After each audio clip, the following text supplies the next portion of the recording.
Civil service aspirants ಅವರ ಮಾತಿಗಾಗಿ ಅವರ ದರ್ಶನಕ್ಕಾಗಿ ಕಾಯ್ತಾ ಇದ್ದಾರೆ. ಅವರನ್ನು ನೀವೆಲ್ಲರ ಪರವಾಗಿ ಮತ್ತು ಈ 3 ಟ್ರಸ್ಟ್ಗಳ ಪರವಾಗಿ ಮನಪೂರ್ವಕವಾಗಿ ಈ ಕಾರ್ಯಕ್ರಮಕ್ಕೆ ನಾನು ಸ್ವಾಗತಿಸ್ತಾ ಇದ್ದೇನೆ. ಸ್ನೇಹಿತರಿಗಾಗಲೇ ನಾನು ಹೇಳಿದಾಗೆ ಅವರ ಬದುಕಿನ ತುಂಬ ಜವಾಬ್ದಾರಿಗಳಿದೆ, ಬಹಳ ದೊಡ್ಡ ಜಿಲ್ಲೆ, ತುಂಬ ಸೆನ್ಸಿಟಿವ್ ವಿಚಾರಗಳೆಲ್ಲ ಇದೆ. ಅವ್ರಿಗೆ ಎಲ್ಲವನ್ನು ಬಿಟ್ಟು ಇವತ್ತು ನಮ್ಮ ಮಕ್ಕಳುಗಳೊಡನೆ ನಾನು ಒಂದು 2 ನಿಮಿಷ ನಾನು ಕಳೀಬೇಕು ಅಂತೇಳಿ ಬಂದು ಕೊನೆ ಸೀಟ್ನಲ್ಲಿ ಕುಂತು ಈ ಹೇಳೋದು. ಎಲ್ಲರಿಗೂ ನಮಸ್ಕಾರ. ನಮ್ಮ ರಾಜ್ಯ ಕಲಿತ ಸಂಘ ಹಾಗೂ ಈ ದೇಶ ಕಂಡ ಬಹುದೊಡ್ಡ ಮೇರುನಟ ಹಾಗೂ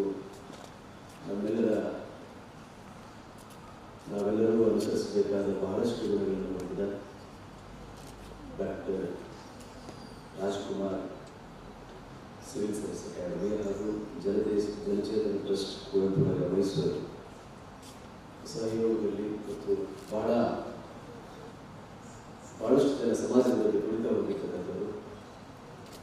ನಮ್ಮಿಂದಾಗಿ ಏನಾದರೂ ಯುವ ಸಮುದಾಯಕ್ಕೆ ಅದರಲ್ಲೂ ಕೂಡ ನಾಗರಿಕ ಸೇವೆಗೆ ಬರ್ತಕ್ಕಂಥ ವ್ಯಕ್ತಿಗಳಿಗೆ ಓರಿಯೆಂಟೇಷನ್ ಕೊಡಬೇಕು ಅನ್ನೋ ಉದ್ದೇಶದಿಂದ ಈ ಕಾರ್ಯಾಗಾರವನ್ನು ಹಮ್ಮಿಕೊಳ್ಳಲಾಗಿದೆ. ದಯಮಾಡಿ ಶ್ರಮ ಇರಲಿ. ನಮ್ಮ ಡಾಕ್ಟರ್ ರಾಜ್ಕುಮಾರ್ ಬಂದಿದ್ದಾರೆ ಅಂದ ತಕ್ಷಣ ನಮಗೆ ಅಟ್ಲೀಸ್ಟ್ ನಾನು ಬಂದು ಹೋಗ್ತೀನಿ ಅಂತ ಹೇಳಿ ಬಂದೆ.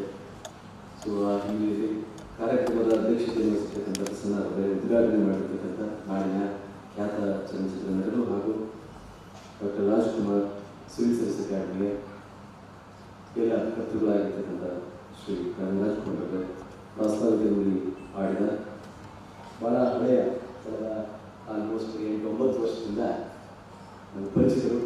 ದೆಹಲಿಯಲ್ಲಿ ಯಾರಾದರೂ ನಾಳೆ ತಾವು ಕೂಡ ಸಿವಿಲ್ ಸರ್ವಿಸ್ಗೆ ಇಂಟರ್ವ್ಯೂ ಹೋದರೆ ಸಿವಿಲ್ ಸರ್ವಿಸ್ ಆದ ನಂತರ ಈ ಸೇವೆಗಳೆಲ್ಲ ಹಂಚಿಕೆಯಾದ ಮೇಲೂ ಕೂಡ PRO ಇಲ್ಲ ಒಂಥರ ಕೇರ್ ಟೇಕರ್ ಅಷ್ಟೇ ಶ್ರೀನಿವಾಸ ಸಿವಿಲ್ ಸರ್ವಿಸ್ ಸಂಬಂಧಪಟ್ಟಂತೆ ಏನಾದರೂ ಓರಿಯೆಂಟೇಷನ್ ಪ್ರೋಗ್ರಾಮ್ ವರ್ಕ್ಶಾಪ್ಗಳನ್ನು ಹಾಕಿಕೊಂಡ್ರೆ ಕನಿಷ್ಠ ಪಕ್ಷ ಒಂದು ವಾರನಾದ ತಯಾರಿಯನ್ನು ಮಾಡಿಕೊಳ್ಳೋ ಸ್ವಭಾವ ಇತ್ತು. ಬಟ್ ಇವತ್ತು ಆ ಥರದ್ದೇನೂ ಇಲ್ಲ.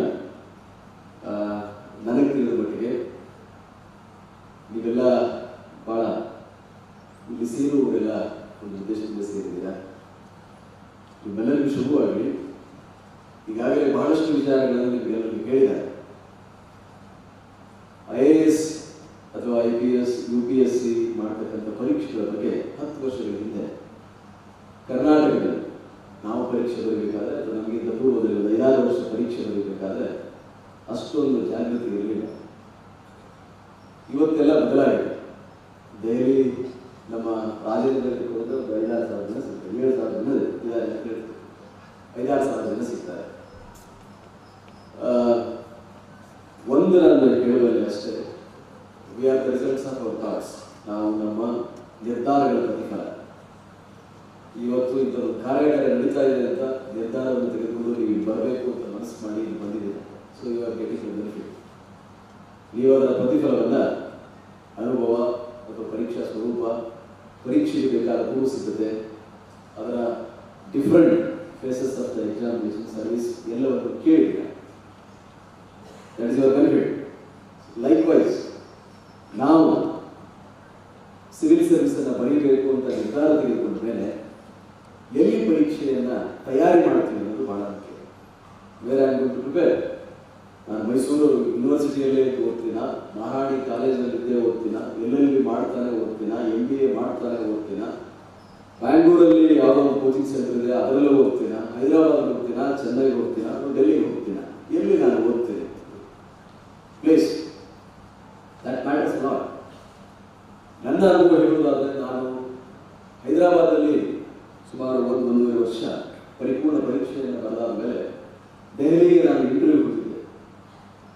ದೆಹಲಿಗೆ ಮಾರ್ಚ್ 28 ಇಂಟರ್ವ್ಯೂ ಮುಗಿಸ್ಕೊಂಡು ವಾಪಸ್ಸು ಬಹಳ ಜನ ಮಾಜರಾಮಣಿ ರೆಡಿ ಅಂತ ಹೇಳ್ತಾರೆ, ALS ಅಂತ ಹೇಳ್ತಾರೆ, ಇನ್ನೊಂದು ಯಾವುದೋ ರಾಮ್ಸ್ ಅಕಾಡೆಮಿ ಅಂತ ಹೇಳ್ತಾರೆ. ಹೋಗಿ ಬರೋಣ ಅಂತ ನಾನು ಒಂದ್ಸಲ ಹೇಗೆ ಕ್ಯಾಂಪಸ್ ಹೋಗಿದ್ದೆ, ಕೋಚಿಂಗ್ ಇನ್ಸ್ಟಿಟ್ಯೂಷನ್ಗಳನ್ನು ನೋಡಿ. ಅಲ್ಲಿಯ ಕೋಚಿಂಗ್ ಇನ್ಸ್ಟಿಟ್ಯೂಷನ್ ರಿಸೋರ್ಸ್ ಪರ್ಸನ್ ಬಗ್ಗೆ ಕೇಳಿದ ನಂತರ ಅಲ್ಲಿ ಎಲ್ಲ material available, notes, public administration ಆಗಿರ್ಬೋದು, ಆಂಥ್ರೋಪಾಲಜಿ, ಸೋಷಿಯಾಲಜಿ ಎಲ್ಲ ನೋಡಿದ ಮೇಲೆ ನನಗೆ ಅನಿಸಿದ್ದು ಒಂದೇ, ದೊಡ್ಡ ತಪ್ಪು ಮಾಡಿಬಿಟ್ಟೆ ನಾನು. ಅವತ್ತು ನಾನು ಟ್ರೈನ್ ಹೈದರಾಬಾದ್ ಮತ್ತು ಒಂದು ದೆಹಲಿ ಹತ್ತಿದ್ರೆ ಬಹಳ ಒಳ್ಳೇದಿತ್ತೇನೋ ಅಂತ ಅನಿಸ್ಬಿಟ್ಟು. ಲಿಟ್ರಲಿ ಹೈದರಾಬಾದ್ ಅಥವಾ ಬೆಂಗಳೂರಂಥ ಪ್ರದೇಶಗಳಲ್ಲಿ ಏನು ಕಲಿತೀವೋ ನನಗೆ ಅನಿಸಿದ್ದು ಬಟ್ ಆ ಚೇಂಜ್ ಕಳೆದ 5-6 ವರ್ಷಗಳಲ್ಲಿ ಬದಲಾಗಿರಲಿಕ್ಕೆ ಸಾಧ್ಯತೆ ಇದೆ. ನನಗನಿಸಿದ ಆ ಮಟ್ಟಿಗೆ ಆ ಕ್ಷಣಕ್ಕೆ ನಾನು ಇಲ್ಲಿ ಬಂದ್ಬಿಡಿದ್ರೆ ಆ 1 ವರ್ಷದಲ್ಲಿ ನಾನು ಕಲಿತಿದ್ದೆ ನಾನು 3-4 ತಿಂಗಳಲ್ಲಿ ಕಲಿತ್ಬಿಡ್ಬೋದಿತ್ತಲ್ಲ ಅಂತ ಅನಿಸಿತ್ತು.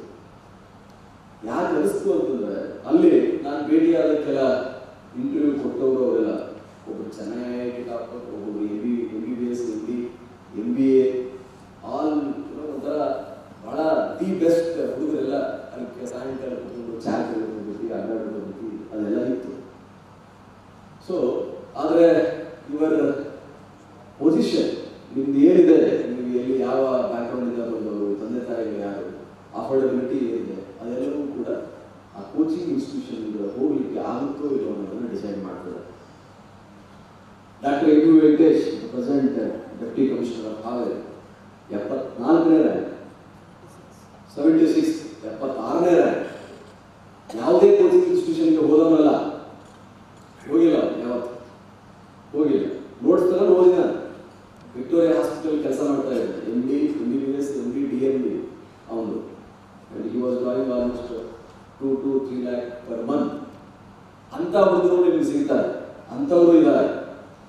ಅದರ ಜೊತೆಗೆ 3-4 ವರ್ಷ, 5 ವರ್ಷ, 6 ವರ್ಷದಿಂದ ತರಬೇತಿ ಹೈದರಾಬಾದಲ್ಲಿ, ದೆಹಲಿಯಲ್ಲಿ, ಇನ್ನೊಂದರಲ್ಲಿ ಕೋಚಿಂಗ್ ತೆಗೆದುಕೊಳ್ಳೋರು ಕೂಡ ನಿಮಗೆ ಕಾಣಿಸಿರ್ತಾರೆ.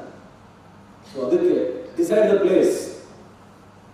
ನನಗೆ ಅನುಭವ ಬಂದ ಹಾಗೆ, ಇಫ್ ಯು ಆರ್ ಬ್ರಿಲಿಯಂಟ್, ನೀವು ಪ್ರತಿಭಾವಂತರಿದ್ದೀವಿ, ಬುದ್ಧಿವಂತರಿದ್ದೀವಿ, ಪುಸ್ತಕವನ್ನು ಓದಿದರೆ ಸಾಕು, ರೆಫರೆನ್ಸ್ಗೆ ನೋಟ್ಸ್ಗಳು ಸಿಕ್ಕರೆ ಸಾಕು, ನಾನು ಒಂದು ಡಿಸ್ಕ್ರಿಪ್ಟಿವ್ ಆನ್ಸರ್ ರೆಡಿ ಮಾಡಬಲ್ಲೆ, ಒಂದು ಎಸ್ಸೆ ಬರೆಯಬಲ್ಲೆ, ಅದನ್ನ 20 ಮಾರ್ಕ್ಸ್ಗೆ ಕೇಳಿದ್ರು ಕೂಡ ನಾನು ಅದನ್ನ ಪಾಯಿಂಟ್ ವೈಸ್ ಅಥವಾ ಪ್ಯಾರಾಗ್ರಾಫ್ ಹಾಕಿ ಫ್ಲೋ ಚಾರ್ಟ್ ಹಾಕಿ ನಾನು ಬರೆಯಬಲ್ಲೆ. ಅದನ್ನೇ 2 ಮಾರ್ಕ್ಸ್ಗೆ ಅಥವಾ 2 ಅಂಕಕ್ಕೆ 5 ಮಾರ್ಕ್ಸ್ಗೆ ಕೇಳಿದ್ರು ಕೂಡ ನಾನು ಒಂದು ಪ್ಯಾರಾದಲ್ಲೇ ಅದೇ ವಿಷಯವನ್ನ ಕಟ್ಟಿಡಬಲ್ಲೆ ಅನ್ನೋದು ಇತ್ತು. ನಿಮ್ಮ ಮೇಲೆ ನಿಮಗೆ ನಂಬಿಕೆ ಇತ್ತು ಅಂದ್ರೆ ಯು ಕ್ಯಾನ್ ಪ್ರಿಪೇರ್ ಮಾಡ್ಬೋದು. ಆದರೆ ನಮ್ಮೆಲ್ಲರಿಗೂ ಕೂಡ ಓದುವ ಪುಸ್ತಕಗಳ ಹೆಸರನ್ನು ಎಲ್ಲರೂ ಹೇಳ್ತಾರೆ.